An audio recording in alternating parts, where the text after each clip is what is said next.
And Nabi sallallahu alayhi wa sallam, he says, أَمَّا الَّذِي يُثْلَغُ رَأْسُهُ بِالْحَجَرِ. As for the one who you seen the boulder coming on top of his head and being smashed right on his head, and it was continuous like that until the day of judgment. Two things in Nabi sallallahu alayhi wa sallam he mentions. He says, فَإِنَّهُ يَأْخُذُ الْقُرْآنَ فَيَرْفُضُهُ.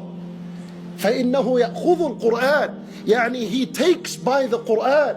يعني he knew this Qur'an and he understood the importance of this Qur'an, and he was a Muslim, and he said, آمنت بكلام الله. I believe in the word of Allah. And he knew it was the problem for all his solution for all his problems. He knew everything about it.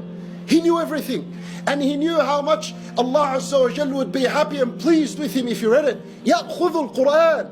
But then what does he do? فَيَرْفُضُهُ. He puts it and he turns his back away and he keeps walking. He neglects, he abandons. I can tell you, you knew so much about the Qur'an and you knew its significance. Why didn't you turn to it? Why didn't you implement that which you knew? For that was his punishment in the grave. Listen, the next half of the narration says, وَيَنَامُ عَنِ الصَّلَاةِ الْمَكْتُوبَةِ.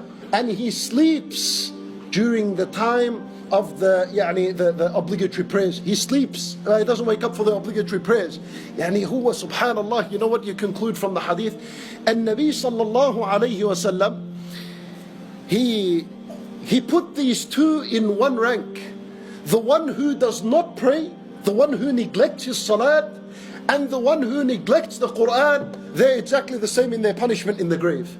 He says, you know the seriousness of the one who neglects the salah. You know the seriousness of it. This is why you'll force yourself to pray. And you'd get up. Even if you can't taste the sweetness of the salah, you'll get up and you'll pray. We know the seriousness of abandoning the salah.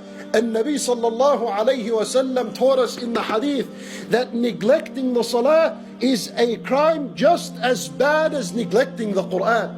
For if you are a person that forces yourself to pray because of the seriousness of abandoning the salat, then your attitude towards the Qur'an is supposed to be the very same.